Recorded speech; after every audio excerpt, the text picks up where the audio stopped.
नमस्कार साथियों, मैं सीमा गुप्ता आज आप सभी के बीच निबंध में प्रयोग किए जाने वाले वे महत्वपूर्ण कोटेशन को लेकर आई हूँ, जिनका प्रयोग आप भारतीय अर्थव्यवस्था से संबंधित यदि कोई निबंध लिख रहे हैं उसमें आप प्रयोग कर सकते हैं। साथियों, आज जितने भी कोटेशन आप सभी के बीच लाए गए हैं वे सारे कोटेशन प्रतियोगी परीक्षाओं में लिखे जाने वाले निबंध के दृष्टिगत ही लाया गया है, जिसका आप प्रयोग भली भांति से अपने पैराग्राफ में संबंधित पैराग्राफ में कर सकते हैं। जैसा कि मैं आप सभी को अवगत करा चुकी हूँ कि हमेशा कोटेशन का प्रयोग आप अपने पैराग्राफ के अकॉर्डिंग करेंगे। जैसे मान लीजिए कोई चुनौतियों से संबंधित पैराग्राफ आप लिख रहे हैं तो उससे रिलेटेड आप कोटेशन लिखेंगे। यदि आप भारत की अर्थव्यवस्था की संभावनाओं उपलब्धियों के बारे में लिख रहे हैं तो उससे संबंधित पैराग्राफ में आप लिखेंगे। तो आइए जानते हैं वे महत्वपूर्ण कोटेशन जिसका प्रयोग आप इंडियन इकोनॉमी से रिलेटेड ऐसे राइटिंग में कर सकते हैं। तो पहला कोटेशन है, अब हमने यह ठाना है भारत की अर्थव्यवस्था को नई ऊंचाई पर लाना है। पहला कोटेशन है, अब हमने यह ठाना है भारत की अर्थव्यवस्था को नई ऊंचाई पर लाना है। इस कोटेशन का प्रयोग आप जब भारतीय अर्थव्यवस्था के सशक्तिकरण के संबंध में अपने सुझाव दे रहे होंगे या भारत सरकार राज्य सरकार की तमाम योजनाएं जब बता रहे होंगे उस दौरान इस कोटेशन का आप प्रयोग कर सकते हैं। अब आते हैं, देखते हैं नेक्स्ट कोटेशन, अर्थव्यवस्था के लाभ को घर घर पहुंचाएंगे, इस उद्देश्य से कार्य का बीड़ा उठाएंगे। साथियों, मैं आप सभी को ऑलरेडी बोली हूँ कि हमेशा निबंध का एक सुनिश्चित पार्ट होता है। यदि एक भी पार्ट आप मिस करते हैं तो आपके अंक निबंध में संपूर्ण नहीं आते हैं। निबंध किसी भी तरह पूछा जाए लेकिन आपको निबंध में वे समस्त पार्ट को समायोजित करना होता है और यही आपके ऐसे राइटिंग का आर्ट है। तो ये जो कोटेशन आपके सामने भारतीय अर्थव्यवस्था के लाभ को घर घर पहुंचाएंगे, इस उद्देश्य से कार्य का बीड़ा उठाएंगे। तो जितनी भी योजनाएं हैं जब आप पैराग्राफ में लिख रहे होंगे तो उस दौरान इस कोटेशन का आप प्रयोग करेंगे और किस प्रकार से दृढ़ इच्छा शक्ति के साथ जो तमाम योजनाएं चलाई जा रही हैं उसका पारदर्शिता के साथ क्रियान्वयन किया जाए, उसके क्रम में आप इस कोटेशन का प्रयोग कर सकते हैं। नेक्स्ट कोटेशन है, सोच हमारी पक्की है, जीडीपी को बढ़ाएंगे, फिस्कल डेफिसिट को घटाएंगे। साथियों, जब आप जीडीपी, जीएनपी, प्रति व्यक्ति आय और फिस्कल आदि के बारे में जब बता रहे होंगे, जो संबंधित आंकड़े के बारे में जो कि निबंध का मुख्य पाठ होता है, ये सारे मूल्यांकन जब आप कर रहे होंगे वहाँ पर इस कोटेशन का आप प्रयोग कर सकते हैं। अब हम आते हैं नेक्स्ट कोटेशन, अर्थव्यवस्था किसी देश के विकास को मापने का उत्कृष्ट माध्यम होता है। इसको आप निबंध में शुरुआत के दौरान कर सकते हैं। पहला पैराग्राफ आप ऐसे स्टार्ट कर सकते हैं, जैसा कि हम सभी अवगत हैं कि अर्थव्यवस्था किसी देश के विकास को मापने का उत्कृष्ट माध्यम है। यदि देश समृद्ध है तो सुनिश्चित रूप से यह कहा जा सकता है कि अर्थव्यवस्था परिपक्व है। और फिर आप अपने निबंध की शुरुआत कर सकते हैं या किसी बीच में, या आप निष्कर्ष के तौर पर भी इस कोटेशन का तब प्रयोग करेंगे जब अनेक उपलब्धियों के साथ एक आशा भरा संदेश आप देना चाहते हैं। देखते हैं नेक्स्ट कोटेशन, अर्थव्यवस्था को अब आगे बढ़ाना है, 21वीं सदी को भारत की सदी बनाना है। चूँकि साथियों इस समय हम कोविड काल में जी रहे हैं और कोविड काल में अनेक प्रकार की चुनौतियाँ हमारे सामने विद्यमान है और वो चुनौतियाँ न सिर्फ सामाजिक, राजनीतिक, धार्मिक, सांस्कृतिक, भावनात्मक, प्रशासनिक क्षेत्र में देखी जा रही है बल्कि अर्थव्यवस्था में भी व्यापक रूप से देखी जा रही है। तो इस परिवेश में जब आप चुनौतियाँ लिख रहे होंगे कोविड काल की, या वर्तमान परिदृश्य आप लिख रहे होंगे कि वर्तमान में भारतीय अर्थव्यवस्था किन किन चुनौतियों से जूझ रही है, और जब आप समस्या के समाधान की ओर नेक्स्ट पैराग्राफ लिखने को आरंभ करेंगे, इन दोनों के बीच आप इस कोटेशन का प्रयोग कर सकते हैं। और इस कोटेशन का प्रयोग आप जैसे, गूंज उठी भारत की समृद्धि, अर्थव्यवस्था में हरियाली आई है, कभी कभी चुनौती भी आई फिर भी साहस से आगे बढ़ती है। जैसा कि साथियों आप सभी अवगत हैं कि वर्तमान परिदृश्य में भारत की अर्थव्यवस्था तीव्र गति से बढ़ने वाले देशों के क्रम में आ चुकी है। अब भारत एक महाशक्ति के रूप में कदम रखने की ओर है। उस क्रम में जब भारत की अर्थव्यवस्था की उपलब्धियां जब आप लिख रहे होंगे अपने पैराग्राफ में, उस दौरान आप इस कोटेशन का प्रयोग कर सकते हैं। नेक्स्ट देखते हैं, व्यापार संतुलन को सतत आगे बढ़ाना है, फिस्कल घाटे को सतत घटाना है। साथियों, जब भी आप अर्थव्यवस्था से रिलेटेड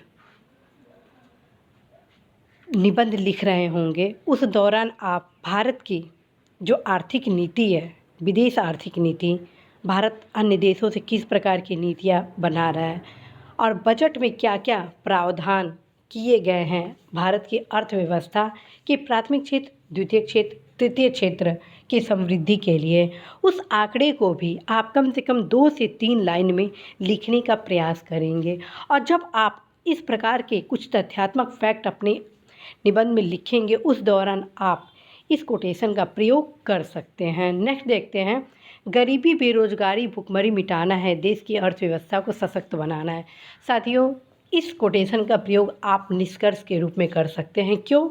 क्योंकि देखिए, अर्थव्यवस्था को सशक्त क्यों बनाना है?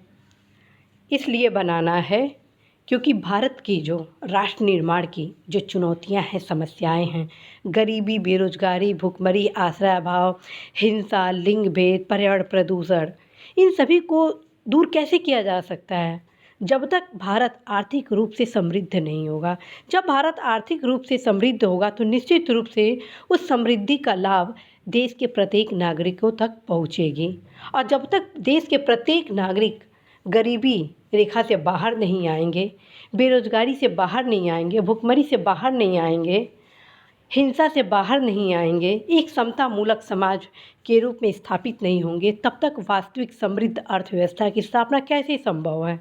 तो उस परिप्रेक्ष्य में जब अपने इस व्यक्तित्व को आप अपने निबंध के माध्यम से अभिव्यक्त कर रहे होंगे, उस दौरान इस कोटेशन का आप प्रयोग करेंगे। नेक्स्ट कोटेशन है, डिजिटल अर्थव्यवस्था में नई रणनीति लाएंगे, घर घर विकास को पहुंचाएंगे। अब आप जब देखेंगे कि निबंध में आप विभिन्न योजनाएं लिख रहे होंगे, जैसे digital India, digital economy, make in India, startup India, ये जो तमाम वर्तमान की जो नीतियां हैं जिसका उद्देश्य है भारत की अर्थव्यवस्था में एक नवीन बूम को देना, उस पीरियड में आप इस कोटेशन का प्रयोग कर सकते हैं। चूँकि साथियों, हम अब 21वीं सदी में जी रहे हैं और 21वीं सदी डिजिटल इंडिया की सदी है। 21वीं सदी हर व्यक्ति डिजिटलीकरण की ओर आगे बढ़ रहा है। उस दौर में जब तक हमारी इकोनॉमी डिजिटल नहीं होगी, तब तक हम पूर्णतया एक महाशक्ति के रूप में अग्रसर नहीं हो पाएंगे। इसलिए आप सभी ये वाला जो कोटेशन है ज़रूर अपनाइएगा। उसका कारण है साथियों, आप सभी शासन प्रशासन का हिस्सा बनने वाले हैं, अतः आप सभी की सोच जो हमारे देश के विकास के लिए बेहद ज़रूरी है, उस परिप्रेक्ष्य में आपके इस व्यक्तित्व को मार्गदर्शक, आपके व्यक्तित्व को एक पहचान देने के लिए ये कोटेशन अत्यंत ही महत्वपूर्ण है। नेक्स्ट कोटेशन है, उदारीकरण, निजीकरण को नए सिरे से देखेंगे, अपने देश को नई पहचान दिलाएंगे। जब आप भारत की अर्थव्यवस्था से संबंधित कोई भी निबंध लिख रहे होंगे तो निश्चित रूप से भारत के इतिहास अर्थात अर्थव्यवस्था के इतिहास के बारे में भी तो बताएंगे कि भारत कैसे 1990 के दशक में उदारीकरण, निजीकरण को लाया और कैसे भारत में आर्थिक व्यापकताकरण किया गया, भारत की विदेश नीति में बदलाव किया गया, भारत किस प्रकार से भारतीय अर्थव्यवस्था को खुला करने लगा। उस परिप्रेक्ष्य में जो अनेक सुधार किए गए उसको आप अवश्य ही 3 से 4 लाइन में लिखने का प्रयास करेंगे। और जब वो लिखेंगे तो फिर वर्तमान परिदृश्य में जो अनेक जो सुधार हैं और प्लस किस प्रकार से इतिहास से हम अपनी अर्थव्यवस्था को सीखते हुए और भी उसमें सुधार करें, तो उस परिप्रेक्ष्य में आप उस दशा में इस कोटेशन का प्रयोग कर सकते हैं। क्योंकि उदारीकरण, निजीकरण में कुछ ऐसी विसंगतियां हैं जिसको दूर करना बहुत ही ज़रूरी है, और यदि उस विसंगति को दूर किया जाए तो निश्चित रूप से साथियों हमारे देश को एक नई पहचान मिलेगी। तो इस समाधान पक्ष को जब आप लिख रहे होंगे उसके क्रम में आप इस कोटेशन का प्रयोग कर सकते हैं। नेक्स्ट कोटेशन है, लघु मझोले उद्योग में निवेश बढ़ाएंगे, घर घर रोजगार का दीप जलाएंगे। चूँकि वर्तमान परिदृश्य में रोजगार के संवर्धन के लिए लघु मझोले उद्योग को एक महत्वपूर्ण कारक के रूप में देखा जा रहा है। ठीक, तो जब आप लघु मझोले उद्योग से संबंधित फैक्ट को डाल रहे होंगे अपने निबंध में, उस परिप्रेक्ष्य में आप इस कोटेशन को लिख सकते हैं। नेक्स्ट कोटेशन है, सेवा क्षेत्र में व्यापकताकरण को बढ़ाएंगे, जन जन इसके महत्व को पहुंचाएंगे। साथियों, सेवा क्षेत्र, जब आप अर्थव्यवस्था से रिलेटेड निबंध लिख रहे हैं और जब तक प्राथमिक, द्वितीयक और तृतीयक क्षेत्र के बारे में थोड़ा वर्णित नहीं करेंगे, तब तक कहीं ना कहीं आप सभी के निबंध अधूरा है। और तृतीयक क्षेत्र में किसका योगदान है? सेवा क्षेत्र का है। तो उस क्रम में आप अवश्य ही इस कोटेशन को प्रयोग में ला सकते हैं। ठीक है। नेक्स्ट कोटेशन है, कृषि में स्टार्टअप क्रांति को लाएंगे, गांव के भारत को विश्व तक पहुंचाएंगे। कृषि में स्टार्टअप क्रांति को लाएंगे, गांव के भारत को विश्व तक पहुंचाएंगे। इस कोटेशन का प्रयोग आप कहाँ कर सकते हैं? वहाँ कर सकते हैं जहाँ पे आप स्टार्टअप के बारे में बता रहे होंगे, समाधान के बारे में बता रहे होंगे। और चूँकि भारत हमारा गांव का देश है, कृषि प्रधान देश है, अतः जो वास्तविक स्टार्टअप कल्चर है उसे हम सभी को निश्चित रूप से कृषि के फील्ड में लाना ही होगा। यदि हम कृषि के क्षेत्र में स्टार्टअप को लाते हैं तो निश्चित रूप से हम वास्तविक अर्थव्यवस्था की गति को आगे बढ़ाने के लिए एक सुनिश्चित कदम उठाएंगे। तो इस भावनाओं को अपने समाधान पक्ष में लिखने के क्रम में आप इस कोटेशन का प्रयोग कर सकते हैं।